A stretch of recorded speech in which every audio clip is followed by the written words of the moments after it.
வீட்டுச் சந்தையின் அந்த அதியுயர்ச்சி என்பது கோவிட் காலத்தில் இடம்பெற்றிருந்தது. கோவிட் காலத்தில் 2021, 2022 இந்த சந்தை வீதம் என்பது 30% அதிகரித்திருந்தது. சராசரியாக விற்கின்ற வீடுகளிலும் பார்க்க 30%. உலகின் மாற்றம் நாங்கள் கவனத்தில் எடுக்க வேண்டும். இந்த உக்ரைன் ரஷ்யா போர் ஆரம்பித்த பொழுதுதான் இந்த வட்டி வீதங்கள் கூட ஆரம்பிக்க தொடங்கின. ஆனால் அவை எதிர்பார்க்கப்பட்டதாக இருந்தாலும் கனடாவின் வரலாற்றிலே என்றுமில்லாத அளவிற்கு 11% இவ்வாறு வட்டி வீதம் என்பது 2 வருடங்களுக்கு உயர்ந்தது. இந்த ஆண்டுகளில் 2021, 2022 அந்த 30% வீடுகளின் விற்பனை என்பது உயர்ந்த பொழுது வேண்டப்பட்ட வீடுகளின் பல அடைமான கடன்களும் தற்பொழுது மீள் பரிசோதனைக்கு வருகின்றன.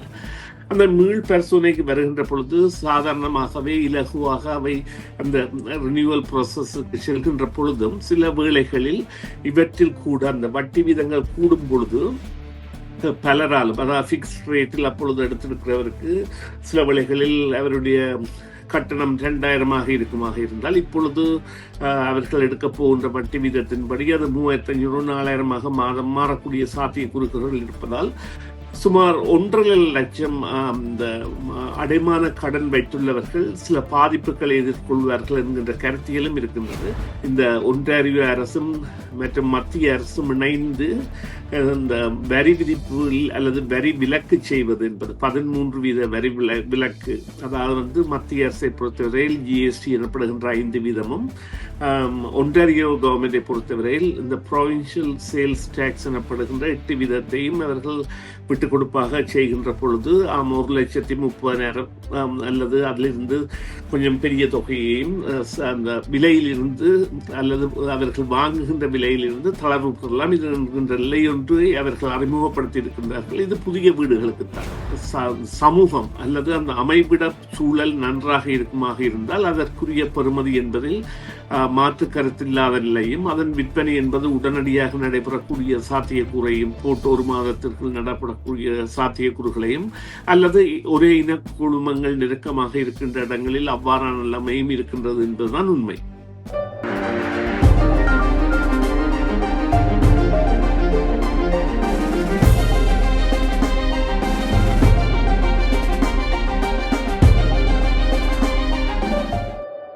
FM 101.3 அலைவரிசையில் சுயமாறு தமிழ் FM கேட்டுக்கொண்டிருக்கிறீர்கள். நேரம் 10:31 இருக்கின்றது. இந்த நேரம் நாங்கள் சமூக அரசியல் தரப்பிலே நிகழும் முக்கியமான விடயங்களை உரையாடுவதற்கான நேரம். அந்த வகையிலே அண்மை காலத்திலே பல பேரினுடைய, அதுவும் வீடு விற்பனை துறையிலே வாங்குகிற துறையில இருக்கிறவர்களினுடைய மிகப்பெரிய முறைப்பாடாக இருந்தது இந்த வீட்டு சந்தையினுடைய வீழ்ச்சி.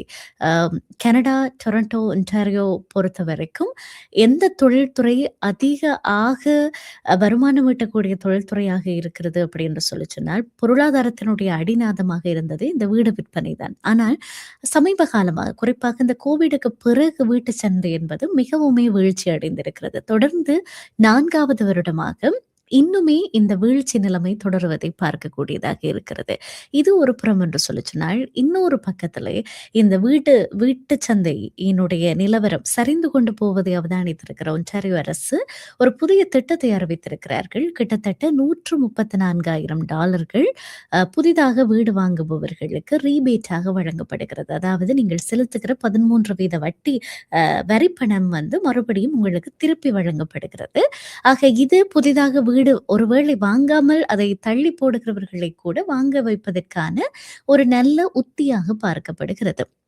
ஆக இதை குறித்து இன்னும் அதிகமாக நாங்கள் பேச போகிறோம். சுரேஷ் தர்மாவை இந்த உரையாடலுக்காக இணைத்துக் கொள்ளலாம். வணக்கம் தர்மா. வணக்கம். வணக்கம் பிரியா. வணக்கம் நேயர்களே. மற்றொரு உரையாடலே உங்களை சந்திப்பதில் மகிழ்ச்சி தர்மா. ஆக இந்த சரிந்து வருகிற தொடர்ந்து 4வது வருடமாக விலை சரிவை கண்டிருக்கிற இந்த வீடு விற்பனை துறை குறித்து நீங்கள் என்ன நினைக்கிறீர்கள்? இல்லை, நிச்சயமாக அதாவது கனடாவின் போக்கில் எடுத்து பார்ப்போமாக இருந்தால் வீட்டு விலை சரிவதும் வீட்டு விலை உயர்வதும் சராசரியாக இடம்பெற்று வருகின்ற சம்பவங்களாகத்தான் நாங்கள் பார்க்க வேண்டும். ஆனால் இப்பொழுதுள்ள நிலைமை என்னவென்று சொன்னால் வீட்டின் விலை அதிகம். முன்னர் இருந்த காலத்தில் இவ்வாறான வீட்டு விலை உயர்வுகளும் அல்லது வீழ்வுகளும் எதிர்பார்க்கப்படுகின்ற பொழுது வீடுகளின் பெறுமதி என்பன 3 லட்சமாகவோ 4 லட்சமாகவோ இருந்தது. இப்பொழுது அது மும்மடங்காக கூடிவிட்டது. சாதாரணமாக ஒரு 3 படுக்கை அறை கொண்ட வீட்டுக்கே. அவ்வாறு இருந்த காலமாக நாங்கள் பார்த்து கொண்டிருந்த காலத்தில் 2008 2009 ஒரு வீழ்ச்சி ஏற்பட்டு 2016 17 அது மீண்டும் உயர்வுக்கு சென்று அந்த அதாவது செல்லர்ஸ் மார்க்கெட் எனப்படுகின்ற விற்பவர்களுக்கு அதிக வருவாயை தருகின்ற அல்லது விலைகளில் பெருத்த ஒரு அதாவது எவ்வாறு கூறலாம் என்றால் பெருத்த ஒரு உயர்வை அல்லது அதன் பிரமாணத்திற்கு மீறிய உயர்வை அடைவதாகவும் அதற்காக காரணங்கள் போட்டிகள் இருந்திருந்தன. அவ்வாறு இருந்து வந்த இந்த வீட்டு சந்தையின் அந்த அதியுயர்ச்சி என்பது கோவிட் காலத்தில் இடம்பெற்றிருந்தது. கோவிட் காலத்தில் 2021 2022 இந்த சந்தை வீதம் என்பது 30% அதிகரித்திருந்தது. சராசரியாக விற்கின்ற வீடுகளிலும் பார்க்க 30%. அதற்கான காரணங்கள் அப்பொழுது மக்களிடம் இருந்த பணங்கள் மற்றும் அரசாங்கம் கொடுத்த கடன்களை கூட பலரும் தங்களுடைய வியாபாரங்களுக்கு பாய்ப்பதை விட்டு இந்த வீடுகள் வாங்குவது போன்றவற்றில் முதலிட்டதால் அவ்வாறான நிலைமை ஏற்பட்டிருந்த பொழுதும் அதன் பிறகு ஏற்பட்ட மாற்றத்தில் முக்கியமாக உலகின் மாற்றமும் நாங்கள் கவனத்தில் எடுக்க வேண்டும். இந்த உக்ரைன் ரஷ்யா போர் ஆரம்பித்த பொழுதுதான் இந்த வட்டி வீதங்கள் கூட ஆரம்பிக்க தொடங்கின. ஆனால் அவை எதிர்பார்க்கப்பட்டதாக இருந்தாலும் கனடாவின் வரலாற்றிலே என்றுமில்லாத அளவிற்கு 11% இவ்வாறு வட்டி வீதம் என்பது 2 வருடங்களுக்கு உயர்ந்தது. இந்த ஆண்டுகளில் தான் 22 21 22 23 ஆண்டுகளில் தான் அவ்வாறு இடம்பெற்றிருந்தது. அதன்படியா பிறகு அதிலிருந்து மீட்சி பெறுவதான ஒரு தூற்றப்பாடு ஏற்பட்டு வட்டி வீதங்கள் குறைக்கப்பட்டு இப்பொழுது அந்த போஸ்டட் ரேட் எனப்படுவது 4.45% இருக்கின்ற நிலையில் இன்னும் 3-4 தடவைகள் வட்டி வீதங்கள் குறையும் என்கின்ற ஒரு எதிர்பார்ப்பு இருந்த பொழுதும் காசா போராக இருக்கட்டும் அல்லது இப்பொழுது ஈரான் போராக இருக்கட்டும் அல்லது விலை உயர்வுகளாக இருக்கட்டும் அல்லது விலை சுட்டியின் அதாவது இன்ஃபிளேஷன் ரேட் கனடாவின் இப்பொழுது இன்று கூட இன்ஃபிளேஷன் ரேட் என்றது கூடியிருக்கின்றது.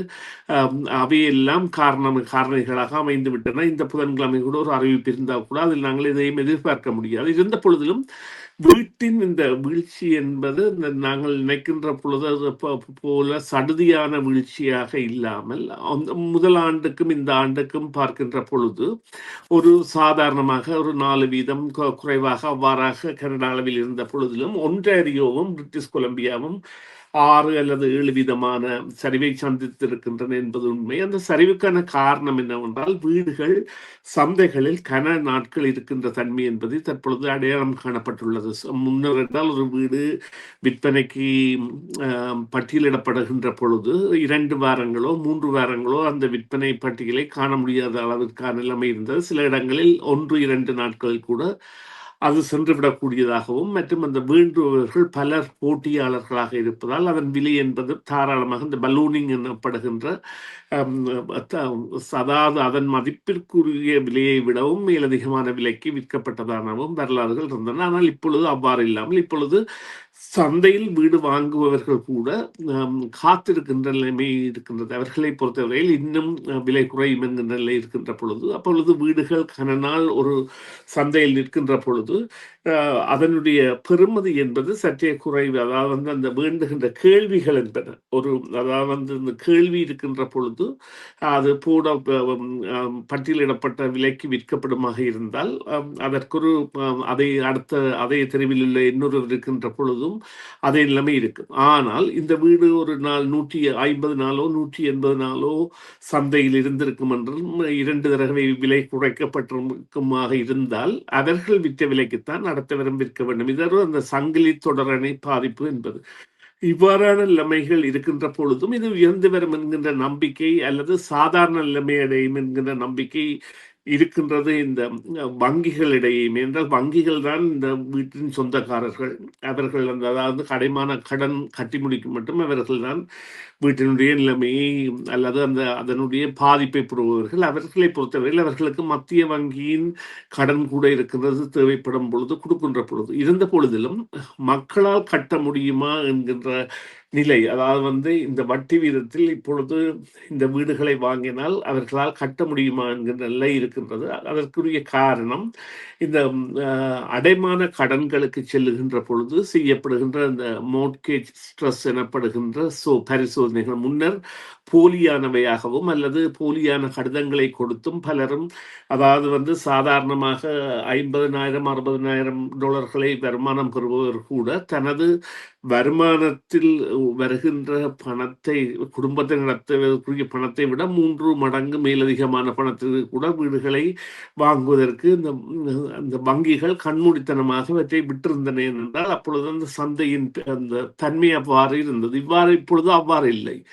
அதே போல இந்த 2021 2022 அந்த 30% வீடுகளின் விற்பனை என்பது உயர்ந்த பொழுது வேண்டப்பட்ட வீடுகளின் பல அடைமான கடன்களும் தற்பொழுது மீள் பரிசோதனைக்கு வருகின்றன. அந்த மீள் பரிசோதனைக்கு வருகின்ற பொழுது சாதாரணமாகவே இலகுவாக அவை அந்த ரினியூவல் ப்ராசஸுக்கு செல்கின்ற பொழுதும் சில வேளைகளில் இவற்றில் கூட அந்த வட்டி வீதங்கள் கூடும் பொழுது பலராலும், அதாவது ஃபிக்ஸ்ட் ரேட்டில் அப்பொழுது எடுத்திருக்கிறவருக்கு சில வேளைகளில் அவருடைய கட்டணம் 2,000 இருக்குமாக இருந்தால் இப்பொழுது அவர்கள் எடுக்க போகின்ற வட்டி வீதத்தின்படி அது 3,500 4,000 மாதம் மாறக்கூடிய சாத்தியக்கூறுகள் இருப்பதால் சுமார் 1,50,000 லட்சம் இந்த அடைமான கடன் வைத்துள்ளவர்கள் சில பாதிப்புகளை எதிர்கொள்வார்கள் என்கின்ற கருத்தியலும் இருக்கின்றது. இவைதான் இந்த வீட்டு சந்தையின் ஒரு தளர்வு. அதைவிட அந்த கொண்டோ மார்க்கெட் எனப்படுகின்ற தொடர்மாடி குடியிருப்புகள் அல்லது தொடர்மாடி சொகுசு குடியிருப்புகளின் தன்மை என்பது மிகவும் அதாவது அவை விற்பனைக்கே செல்லாத அளவிற்கு நிலைமைகள் சென்று விட்டன பல இடங்களில். அதற்குரிய காரணம் மக்கள் அவ்வாறான இடங்களை தேர்வு செய்வதற்கு தயங்குவது. அதற்கு முக்கியமான காரணம் அதற்குரிய மெயின்டெனன்ஸ் ஃபீ எனப்படுகின்ற அல்லது கொண்டோ ஃபீ எனப்படுகின்ற அவர்கள் கட்ட வேண்டிய பராமரிப்புக்கான பணம் மற்றும் காப்புறுதி மற்றும் அந்த இது ப்ராப்பர்ட்டி டேக்ஸ் எல்லாவற்றையும் உள்ளடக்கியதுதான். மற்றது அவர்களுக்குள்ள அந்த மேனேஜ்மெண்ட் மெயின்டெனன்ஸ், அந்த சொசு மாடி கட்டிடத்துக்குள்ள பாதுகாப்பாளர்ல இருந்து அதாவது முகாமைத்துவம் மற்றும் அனைவருக்குரிய காசுகளையும் இவர்கள் தான் கொடுக்கின்றபடியால் அந்த பணம் என்பது சரியான உயர்ச்சியான நிலையை அடைந்திருக்கின்ற காரணம் இருந்த பொழுதிலும் உண்மையிலேயே இப்பொழுது இந்த எவ்வாறு இது செல்லும் என்பதை கூற முடியாத அளவிற்கு 2 திட்டங்கள் இருக்கின்றன. நீங்கள் குறிப்பிட்டிருந்தீர்கள், ஒன்று இந்த ஒன்டாரியோ அரசும் மற்றும் மத்திய அரசும் இணைந்து இந்த வரி விதிப்பு அல்லது வரி விலக்கு செய்வது என்பது 13% வரி விலக்கு. அதாவது மத்திய அரசை பொறுத்தவரையில் ஜிஎஸ்டி எனப்படுகின்ற 5%, ஒன்டாரியோ கவர்மெண்டை பொறுத்தவரையில் இந்த ப்ரொவின்சியல் சேல்ஸ் டேக்ஸ் எனப்படுகின்ற 8% அவர்கள் விட்டுக் கொடுப்பாக செய்கின்ற பொழுது 1,30,000 அல்லது அதிலிருந்து கொஞ்சம் பெரிய தொகையையும் அந்த விலையிலிருந்து அல்லது அவர்கள் வாங்குகின்ற விலையிலிருந்து தளர்வு பெறலாம். இது என்கின்ற நிலை ஒன்றை அவர்கள் அறிமுகப்படுத்தி இருக்கின்றார்கள். இது புதிய வீடுகளுக்குத்தான். அதேவேளை இந்த மத்திய அரசு இன்னும் ஒரு அஃபோர்டபிள் ஹவுசிங் எனப்படுகின்ற ஒரு பாரிய திட்டத்தையும் அறிவித்து அதனை நடைமுறைப்படுத்தி வருகின்றது. எனவே உண்மையிலேயே இப்பொழுது வீட்டு நிலை எவ்வாறு செல்லும் என்பது தெரிவிக்க முடியாத அல்லது வீட்டு விற்பனையாளர்களுக்கு மிகவும் சங்கடமான ஒரு காலமாக என்றால் அவர்களுக்கு பொறுமை தேவை என்று சொன்னால் இந்த வீடு விற்பனை என்பது எவ்வாறு செல்கின்றது என்பது சில இடங்களை பொறுத்தும் இந்த விற்பனை இருக்கின்றது. சில இடங்களில் அந்த வீடுகள் போடப்படுகின்ற பொழுது அந்த அமைவிடம் மற்றும் அதனுடைய அணுகிடம் அல்லது அமைதி போன்ற பல காரணங்களால் அல்லது அந்த இடத்தில் உள்ள ஒரு இனக்குழுமம் போன்ற பல காரணங்களால் சில வேளைகளில் அந்த வீடுகள் உடனடியாகவே விற்பனைக்கு செல்வதாகவும் இருக்கின்றன. எல்லா இடமும் ஒரே மாதிரியான நிலைமை என்பது இல்லை. ஆனால் சில இடங்களில் அவ்வாறு இல்லாமல் அவை 180 நாட்களுக்கு இருக்கக்கூடியதாகவும் இருக்கின்றன. இப்பொழுது குறிப்பாக பார்த்தீர்களானால் வீட்டு அதாவது ஒரு அந்த சமூகம் அல்லது அந்த அமைவிட சூழல் நன்றாக இருக்குமாக இருந்தால் அதற்குரிய பெறுமதி என்பதில் மாற்று கருத்தில்லாத நிலையும் அதன் விற்பனை என்பது உடனடியாக நடைபெறக்கூடிய சாத்தியக்கூறையும் போட்டு 1 மாதத்திற்கு நடைபெறக்கூடிய சாத்தியக்கூறுகளையும் அல்லது ஒரே இன குழுமங்கள் நெருக்கமாக இருக்கின்ற இடங்களில் அவ்வாறான நிலைமையும் இருக்கின்றது என்பதுதான் உண்மை. மிக்க நன்றி சுரேஷ் சர்மா. இணைந்து கொண்டு இவ்வளவு நேரமும் இந்த தகவல்களை எங்களோடு பகிர்ந்து கொண்டமைக்காக வீட்டுச் சந்தை தொடர்பான ஒரு விரிவான தகவலை பெறக்கூடியதாக இருந்தது. மிக்க நன்றி இந்த உரையாடலில் இணைந்து கொண்டமைக்காக. நன்றி பிரியா, நன்றி நேயர்களே. மீண்டும் ஒரு பொழுதில் சந்திப்போம். டிவிஐ யூடியூப் சேனலில் இணைந்திருக்கும் நேயர்கள் அனைவருக்கும் எமது நன்றி. எமது காணொளி தொகுப்புகளை தொடர்ந்து நீங்கள் பார்வையிடுவதற்கு கீழிருக்கின்ற பெல் பட்டனை அழுத்துவதனூடாக நோட்டிபிகேஷனில் பல காணொளி தொகுப்புகள் உடனுக்குடன் உங்களை வந்து சேரும். அருகில் இருக்கின்ற முக்கிய காணொளி தொகுப்புகளையும் பார்வையிட தவறாதீர்கள்.